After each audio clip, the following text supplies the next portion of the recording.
हाय, इस लेक्चर के अंदर हम डिस्कस करेंगे recent incentives for industrial growth in Jammu and Kashmir. मतलब जम्मू एंड कश्मीर के अंदर इंडस्ट्रियल ग्रोथ के लिए क्या रिसेंट इंसेंटिव्स दिए गए हैं सरकार के द्वारा। सबसे पहले मैं आपको बताता हूं इंसेंटिव्स का मतलब क्या होता है। तो इंसेंटिव्स का मतलब होता है फाइनेंशियल हेल्प या support given by the government to encourage businesses and industries to set to invest and grow in Jammu and Kashmir. मतलब कुछ फाइनेंशियल हेल्प जो सरकार की तरफ से दिया जाता है या फिर कोई सपोर्ट जो सरकार की तरफ दिया जाता है बड़े बड़े बिजनेसेस को, बड़ी बड़ी इंडस्ट्रीज को, कि जम्मू एंड कश्मीर के अंदर वो इन्वेस्ट करें या जम्मू एंड कश्मीर के अंदर अपनी फैक्ट्रीज लगाएं, अपनी इंडस्ट्रीज लगाएं।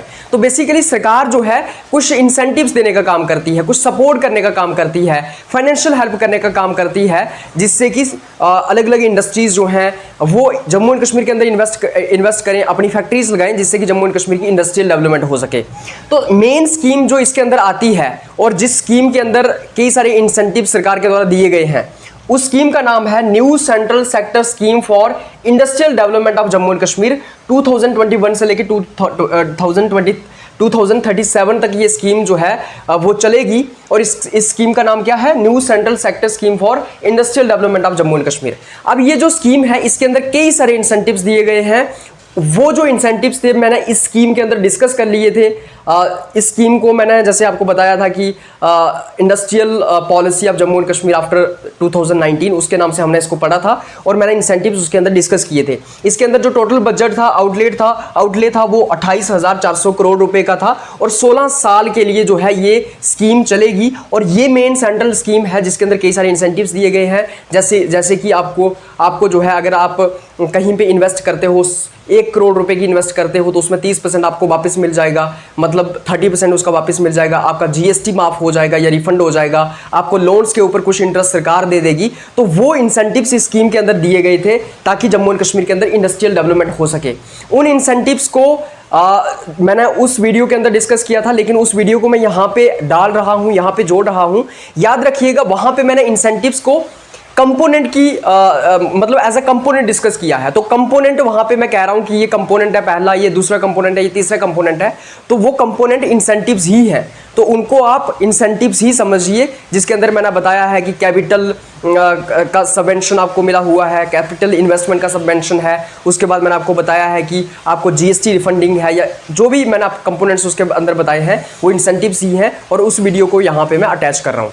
अब मेन कंपोनेंट्स क्या है इस पॉलिसी के, मेन फीचर्स क्या है इस पॉलिसी के, क्या किया जाएगा इस पॉलिसी के अंदर, क्या दिया जाएगा इस पॉलिसी के अंदर। सबसे पहले इसके अंदर आता है कैपिटल इन्वेस्टमेंट इंसेंटिव। तो आपको कैपिटल इन्वेस्टमेंट के ऊपर इंसेंटिव दिया जाएगा। कैपिटल इन्वेस्टमेंट क्या होती है? मान लो कि आप इन्वेस्टमेंट कर रहे हो, मतलब कैपिटल इन्वेस्टमेंट का मतलब यह है कि आप अपनी कोई फैक्ट्री लगाना चाहते हो, आप बिल्डिंग बनाना चाहते हो, आप जो है वो मशीन्स खरीदना चाहते हो, तो वो एक कैपिटल इन्वेस्टमेंट है। अब कैपिटल इन्वेस्टमेंट के ऊपर इंसेंटिव दिया जाएगा सरकार के द्वारा। तो बेसिकली होगा क्या?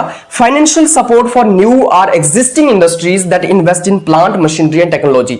जो भी यहां पे इंडस्ट्रीज हैं या फिर जो भी नए लोग यहां पे प्लांट में इन्वेस्टमेंट करना चाहते हैं, मशीनरी में इन्वेस्टमेंट करना चाहते हैं, टेक्नोलॉजी में इन्वेस्टमेंट करना चाहते हैं, उनको फाइनेंशियल सपोर्ट दी जाएगी।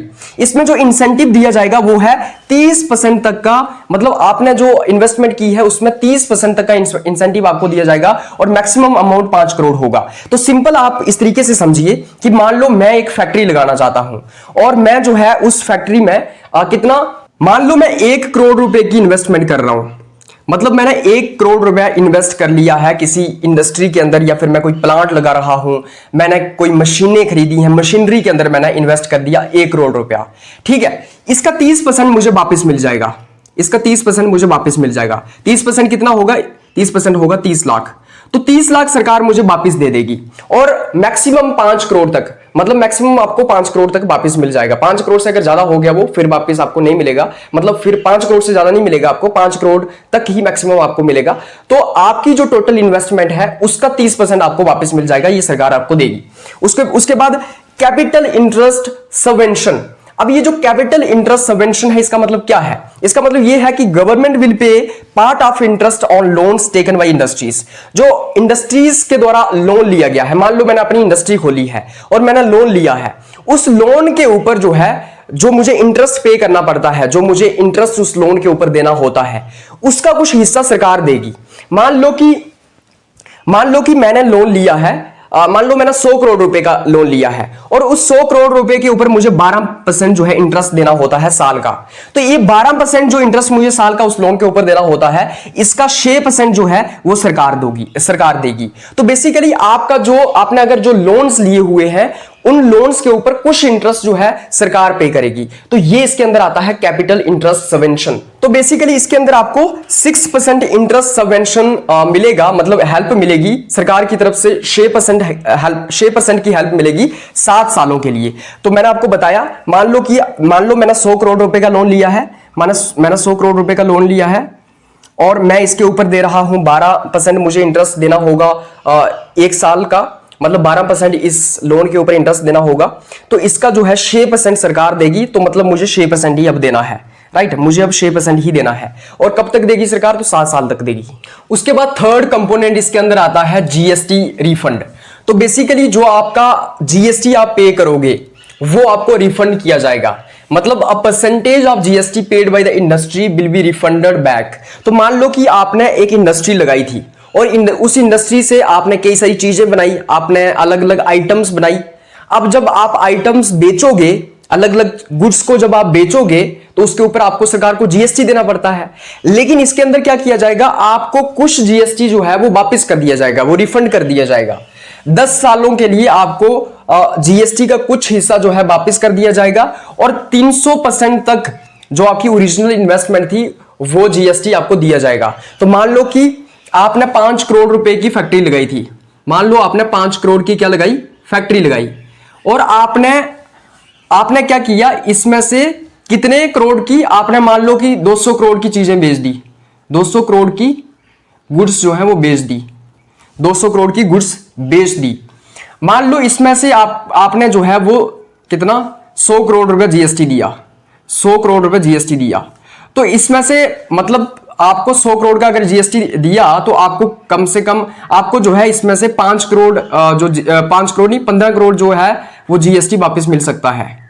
15 करोड़ तक का जीएसटी जो आपने दिया वो वापस मिल सकता है। सिंपल मेरे कहने का मतलब क्या है, मैं ये क्यों बता रहा हूं यहां पे, मैंने ऐसे क्यों समझाया आपको।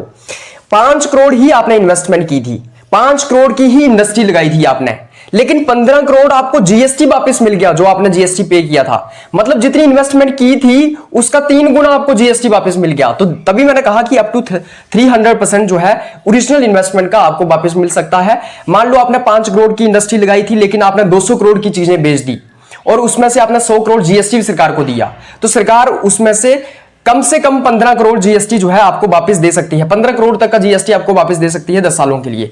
सिंपल जीएसटी रिफंड के अंदर आप यही समझिए कि आपने जो जीएसटी पे किया है उसका कुछ हिस्सा आपको वापस मिल जाएगा। ये सब आपको जानने की जरूरत नहीं है। उसके बाद वर्किंग कैपिटल सबवेंशन।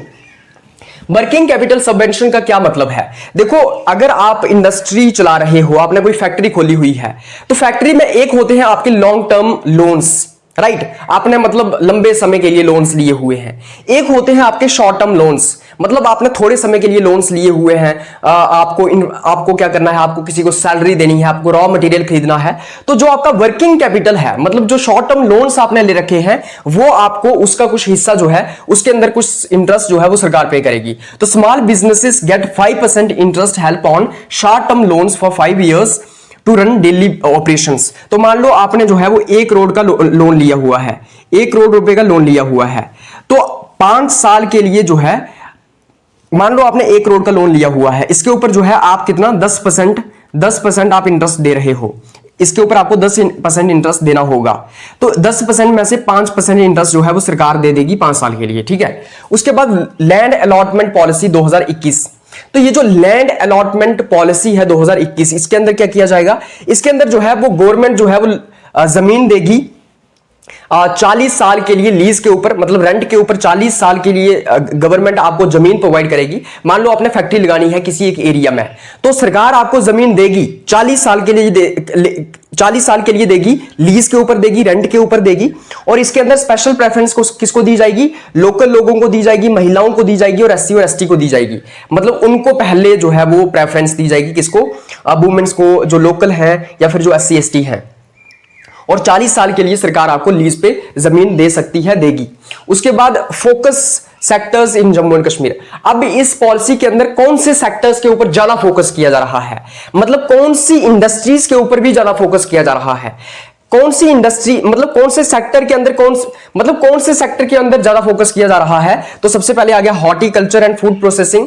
हॉर्टिकल्चर के अंदर क्या आता है, सेब आता है, या फिर आपका सेफ्रॉन आता है, या फिर फूड प्रोसेसिंग कोई इंडस्ट्रीज है, आप जैम बना रहे हो, आप पिकल बना रहे हो, अचार बना रहे हो, आप मसाले बना रहे हो, तो ये जो छोटी छोटी इंडस्ट्रीज हैं इसके ऊपर ज्यादा फोकस किया जाएगा। हैंडीक्राफ्ट्स एंड हैंडलूम्स, आप जो पश्मीना शॉल्स हैं या फिर आपका जो कारपेट्स हैं, वुड कार्विंग है, उसके ऊपर ज्यादा फोकस किया जाएगा। टूरिज्म एंड वेलनेस, कोई होटल बना रहा है, कोई होम स्टेज बना रहा है, उसके ऊपर ज्यादा फोकस किया जाएगा। आईटी एंड इलेक्ट्रॉनिक्स, फार्मास्यूटिकल्स, अगर कोई इंडस्ट्रीज लगाई गई है, न्यूएबल एनर्जी के लिए आपने कोई इंडस्ट्रीज लगाई है, टेक्सटाइल्स के लिए, कॉटन के लिए, ये सब अगर आपने इंडस्ट्रीज लगाई हुई हैं तो उसके ऊपर ज्यादा फोकस किया जाएगा। तो ये कुछ कोर सेक्टर्स हैं, फोकस सेक्टर्स हैं जम्मू एंड कश्मीर। तो इस तरीके से हम डिस्कस करते हैं recent incentives in Jammu and Kashmir, जो इंडस्ट्रियल डेवलपमेंट के लिए अलग अलग इंसेंटिव सरकार ने दिए हैं, जो इस पॉलिसी के अंदर इंसेंटिव्स लिए गए हैं उसको हमने डिस्कस कर लिया है।